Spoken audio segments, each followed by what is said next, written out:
Hello there, commanders, and welcome to SUNTZU Invitational free news update. Sadly, we couldn't get enough people signed up to the tournament for 4 teams to be formed. I mean, technically we could have, but it would be extremely risky, so we have decided to go with the old safety net approach that we just have to have and reduce the number of teams to 2 and adjust the rules of the tournament to accommodate that fact. So, the changes are, obviously, the number of teams down to 2. Group stage has become a warm-up stage, which is 6 battles for fun and to decide the seeding. So, pretty much the same. You were promised 6 battles in the group stage, that's what you're getting. And at final stage, 3 all-out series battles for the victor in the tournament and eternal glory that comes with it. That has been changed. It was supposed to be best of 3. Now it's just going to be 3 battles, so we are going to play 3 battles regardless, because there will be the breaks will be shorter between the battles, because 2 teams don't have to wait for the other 2 teams to finish the other battle, and that should make it much easier, or just give us more time because the breaks will be shorter. So we can easily squeeze in 1 additional battle, and it could have been 9 battles anyway. So I think that's justifiable. We just want to have more fun. So there we go. The captains have been merged as well, obviously. So it's Arteon Crisis leading Sarmatian Lances, Cheddar and Astolfo leading Eberron's Marksmen. For the casters, we have 3 casters and only 2 slots for casters. But don't worry about it, we are going to take care of it just through a simple Discord stream. Schedule. Warm-up stage is map 1 is Apis Graia, Oasis, Salernum, Hadrian's Wall, Changban and Rubicon, so that remains the same, but instead of seeing 2 battles on each map, we're just going to see 1 since we have only half the teams. And at final stage, 3 battles on Vesuvius, so that also remains unchanged or halved, because you're supposed to see between 4 and 6 battles on Vesuvius, depending on whether it would be 2-0 or 2-1 results. And battle rules have been slightly changed. The rule of max 3 elephants has been added, because, well, it just occurred to me that 6 elephants would be OP, and that's the one thing that should be limited. Also, well, apart from light and heavy artillery, that should obviously be just straight up removed, because we want to have fun in this for fun tournament. But that all remains unchanged, the rest remains unchanged. The warm-up stage rules, that was an unwritten rule before, so everybody was aware of it. All the captains that have to obey that rule were aware of it, but we have decided to make it a written rule, so it's formalized and, you know, there's no questions about it. So players who haven't played in a previous battle have to play in the following one. Exception for this rule occurs if a player has to leave early. That's obvious. If you don't understand, if you didn't play in the battle number 1, so on Alpis Graia for example, then you have to play in map number 2. Because obviously teams are bigger, there's 14 players per team, and the battles are going to be 8v8, so 6 people have to be benched essentially, so that means you have to rotate the people pretty much all the time. That's assuming everybody shows up, right? So you have to rotate everybody, so you essentially just have different teams all the time. But that ensures that everybody plays, and captains is like, oh well, this guy is better, this guy is worse. So you signed up for a tournament, but you don't get to play at all, and you're just going to be benched. That is not allowed. You're guaranteed at least 3 battles, and if it is everybody shows up, let's just be 3 battles for everybody. Because there are 2 captains now, 6 slots, 12 non-captains per team. So you're just going to have essentially 2 teams just swapping in and out.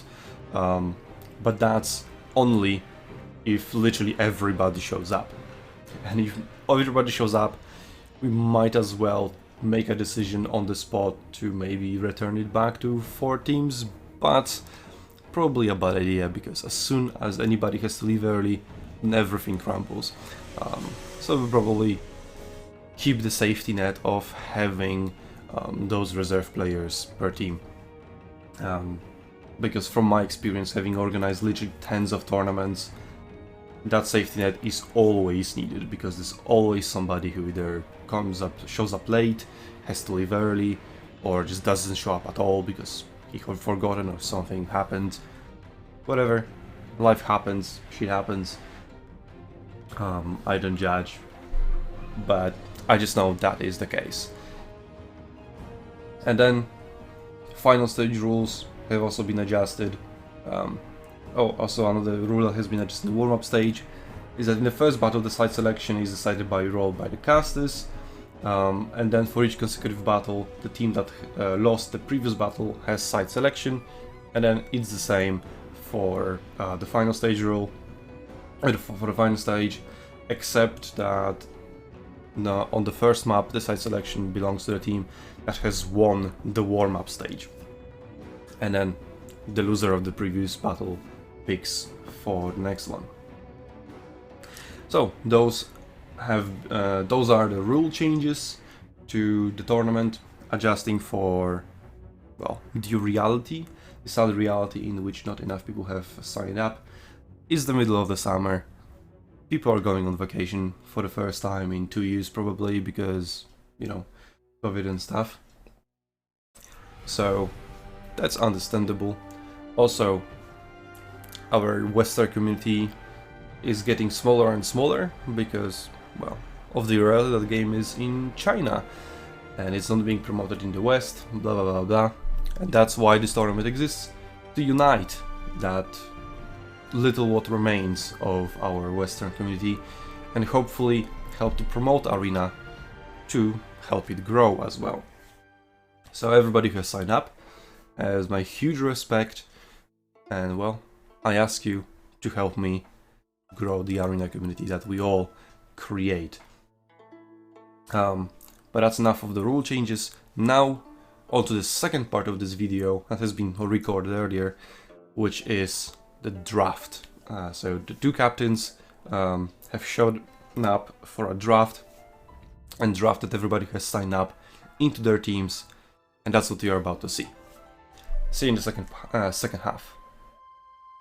Or second part, because that it's going to be longer.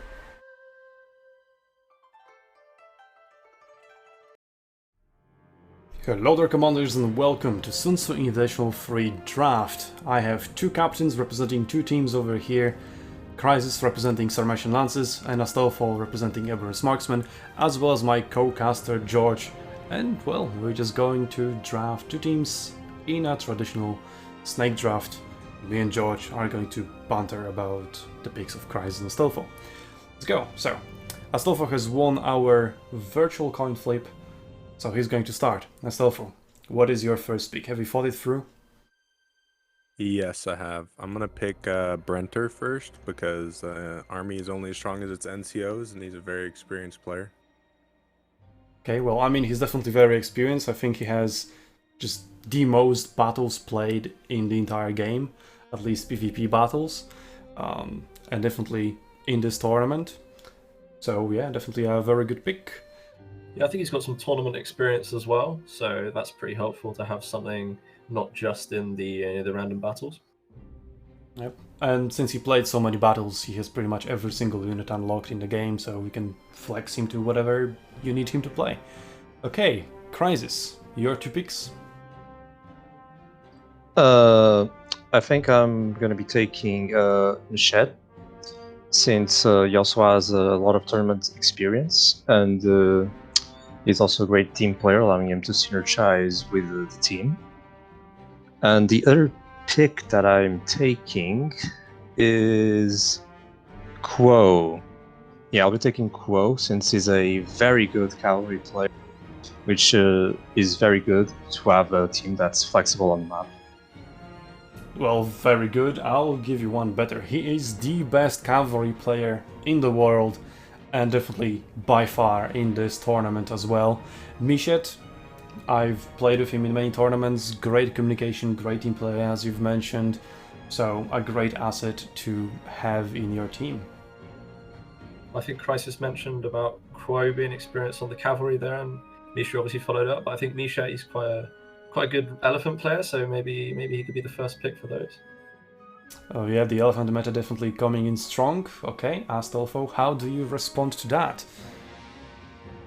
Well, Smart Man would pick a cavalry player, so I'm gonna pick Soul, and then I'm gonna pick Ninja for an infantry player. Yeah, again, both SUNTZU players that I had pleasure to play in tournaments with. And yeah, Solkung, top tier cavalry player, definitely can rival Quo. And Haxo Ninja, very flexible. He has been a great help in our tournaments with his flexible picks. George?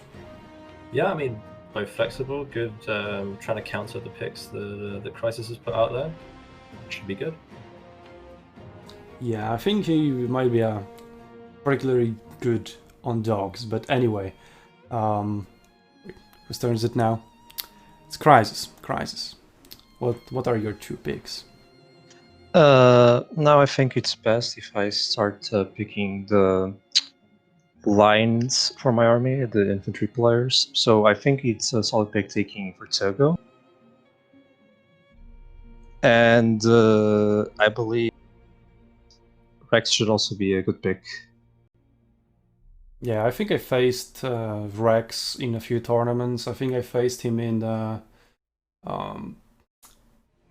what is a WGI tournament, and we met in the finals. So definitely a very solid pick. And as you mentioned, picking infantry players since it's infantry meta, definitely a solid choice. And yeah, Vertigo pretty much the same. I think he played for the French team in the National Cup. Not 100% sure on that one. George, maybe you can refresh my memory. I think he did play in the French team for that, but I mean, just picking two solid infantry players just to have a front line. When we've seen that with the infantry meta, you can just bowl over a team if you have superior infantry, just outplay them, push them right at the whack. So I mean, getting that out of the way early is pretty solid. Yeah, and I think Vertigo plays just a lot of random battles. I think I see that name quite frequently. So that's definitely good to have somebody who is fresh on his mechanics. Okay, Astolfo, what is your response? Well, I'd say he has an elephant player, so I need an elephant player. I'm gonna pick Mongol Chick for that, and then I'm gonna take Espada because I need more frontline since he picked 2 infantry that turn. So It's definitely good to get on the good infantry players as early as possible before the other party takes away all of them, since yeah, this is essentially the core of everybody's army, and it decides most of the encounters. I think it seems pretty an even draft so far.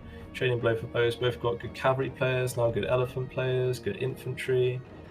Just see where it goes next.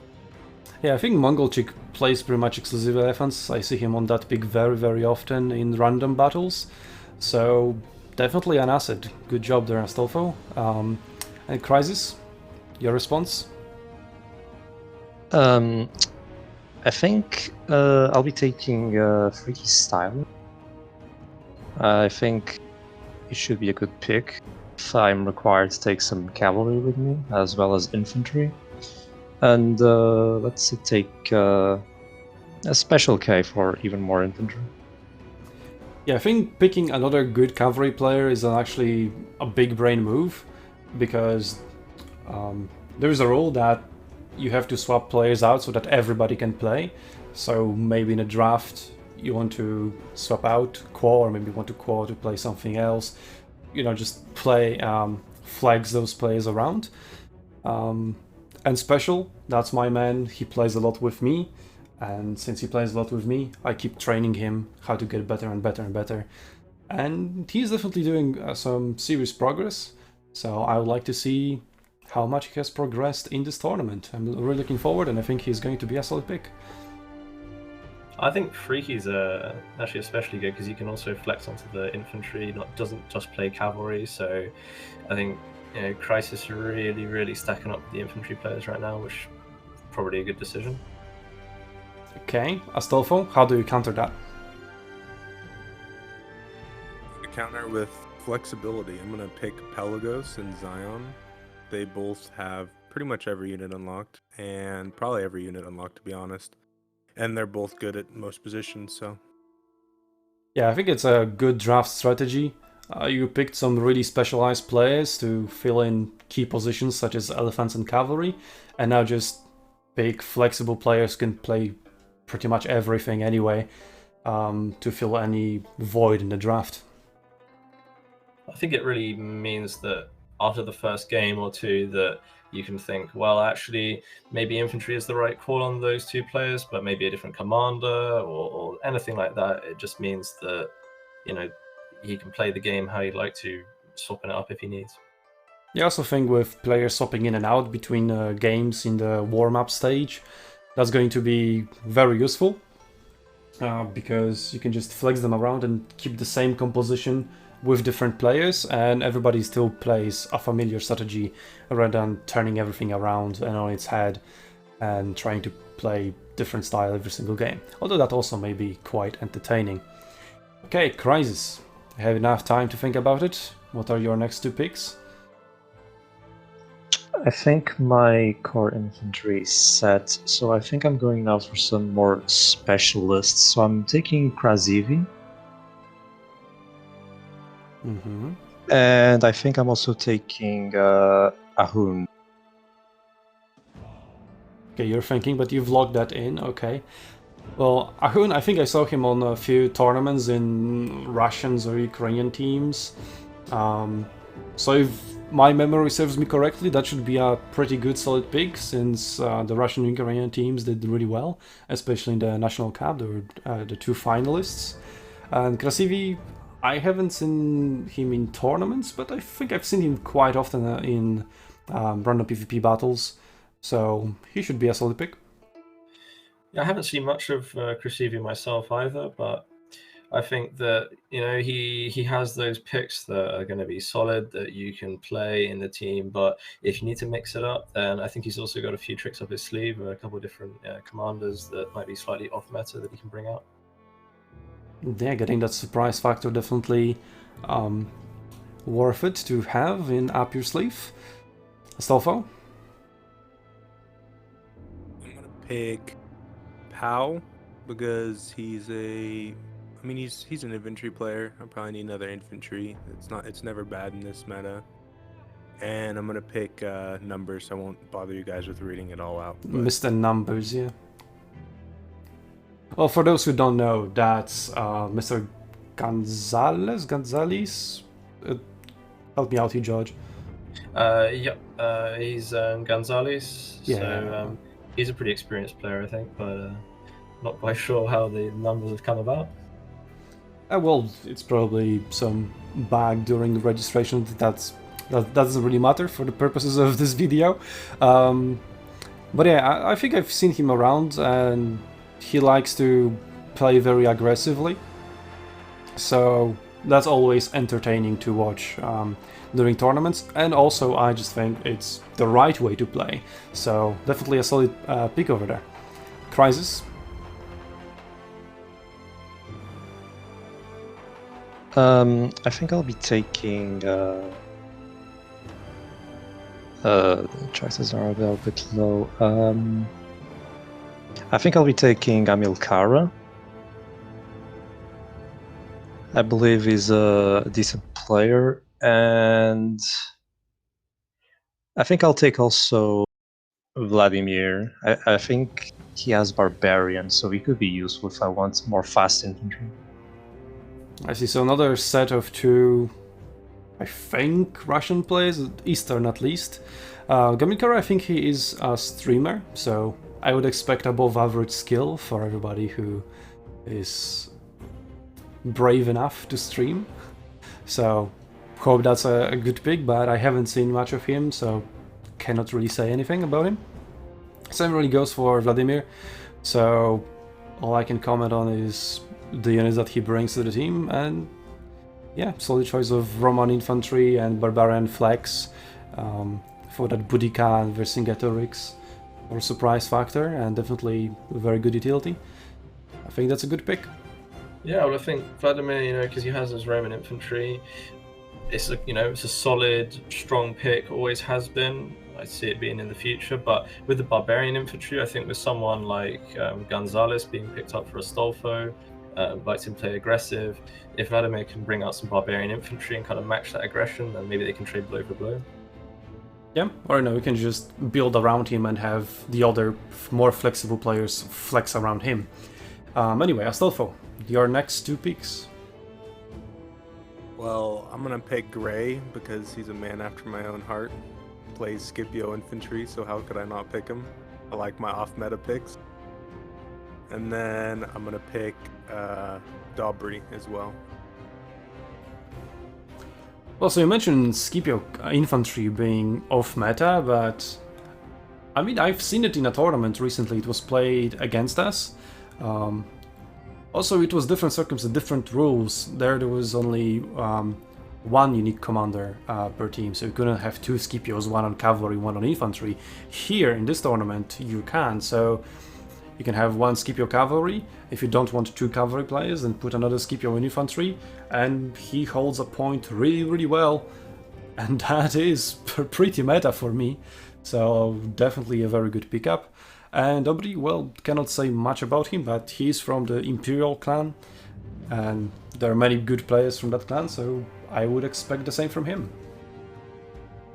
Yeah, I mean, I don't know much about Dobry either, but Imperial clan, pretty good group of guys. So I think also for Gray, I think he's been playing the game for quite a long time. I think definitely back into wargaming.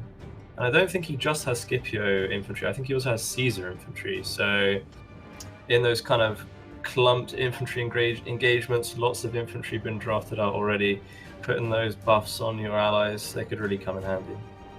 Yeah, Caesar definitely has been largely utilized either on infantry or on javelins in many teams in many tournaments. So yeah, definitely a good pick. But Crisis, you have 3 people left and 2 to pick. Yeah, this is now getting a bit hard. I think I'll be taking Nikita. Can't go wrong with more Germanicus infantry storm points. And the other one, we'll go with Inquisitor. I believe he has ranged units, so that could prove valuable if the need arises. Yeah, I mean, some people still do believe range meta, so I wonder if we'll see it somewhat develop during this tournament. I mean, it's definitely an unconventional tournament with unconventional teams, so maybe unconventional picks will also be showcased. It will definitely very good opportunity to see maybe, the new faction coming out. If somebody has it unlocked on tier 7, from what I've seen on the rosters, a lot of, well, not a lot of, but some people did have gladiators unlocked. Whether the captains will choose to draft them, we'll see. That's up to them. But yeah, I guess that's all I have to say. George, anything to add? I mean, not really. It just seems like 2 pretty solid picks. Both have Germanicus infantry, I believe. So, like I said before, with one of the other players, can't really go wrong there. And then, I mean, having the ability to pick some archers, I think, maybe not in the first game, seeing how it goes, but if after the first game maybe you realize you've got some space for them, then I think they can still be viable in certain games, I think. So if they feel right to pick, then it's good to have them up your sleeve. Yeah, that's an interesting dynamic, but I think you can't really approach the game like that because both teams will be changing constantly, because those are the rules. You have to keep swapping in and out play so that everybody can play at least 3 battles in the warm-up stage. So every battle and every draft may be very, very different from each other. So I don't know if you can really base your strategy for the next battle on the previous battle, because it's just going to be so much different. But anyway, let's just finish the procedure Astolfo. Who is your last pick? Who might that be?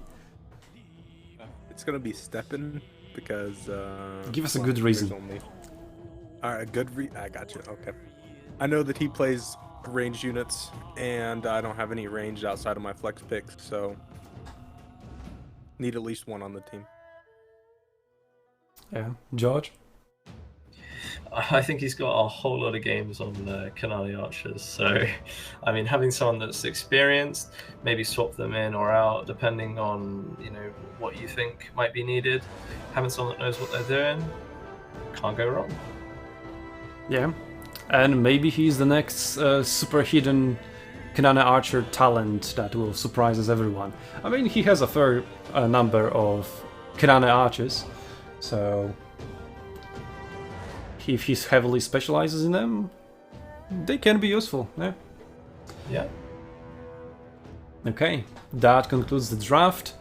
You can see the teams maybe not very well sorted over there. But it's pretty readable since there are only 2 teams. That's pretty easy to put together. And yeah, we hope to see you on the tournament, that everybody who signed up over here and claimed that they will be available actually comes and shows up. But, my experience in organizing tournaments, organized literally tens of them, always tells me that, there always are some cases that just don't show up for whatever reason, or are late, or have to go early. Stuff like that happens, so that's within expectations. So to explain more a little bit at the end again, yeah, I know we could have had technically 4 teams and just play 7v7, but then as soon as somebody has to go, somebody doesn't show up, somebody comes late, whatever happens, it all could fall apart. So we decided to merge into 2 teams, do the best we can with what we have, and I think I'm pretty satisfied with the result. But for the summary, how do you guys feel about your drafts? Let's start with Astolfo since he started picking first. I think I have a pretty well-balanced team that can change. Everyone can play multiple roles if I need them to, for the most part, and everyone has a good amount of experience. And I have just enough specialization that if I need it, I can sub them in. So we'll see how it goes in the end. But okay, I'm Crisis. pretty good about it. Okay, sorry, thought you finished. Crisis. I'm somewhat fearful of the elephant picks that I saw Sulfur take, but I'm confident that the infantry will be enough to overpower and go around the elephants. We also have enough specialization that may grant us more flexibility on the map, with also very strong cavalry players, so I hope we will be able to maintain map domination. Yeah, specialization. Yeah, you definitely do have flexible player like that. Actually, the thing you mentioned about cavalry being flexible around the map and everything, let's remember that these battles are going to be less akin to regular tournament battles and more similar to random battles that you experience every day, but with a little bit more structured approach. So it falls somewhere in the middle. And really interesting to see how well these teams will coordinate with each other. And by that virtue, cavalry gains, I think, more value, since there will maybe more openings for infantry to sneak in for some epic recharges and highlight montages. And maybe we can see some backups and stuff, which cavalry is really good at. And so are elephants. George, anything, closing thoughts? I mean, just that both drafts look pretty interesting. I like to see how it plays out on the day. It should be fun. I hope it is. So I'm looking forward to casting. Should be good. Yeah, I think actually the most important thing here is that both teams seems to be roughly equal. There's not, like, I'm looking at this team, oh, this team is heavily weighted and one guy heavily outdrafted the other. So it will come down to on battlefield performance by the captains, how well they're able to coordinate and lead their teams, and by the players, how well they're able to play and outplay their opponents. So yeah, it's a very interesting tournament that we have ahead of us. So I hope to see you there on the stream. See you. Bye. You can say bye. Goodbye. See ya. Bye.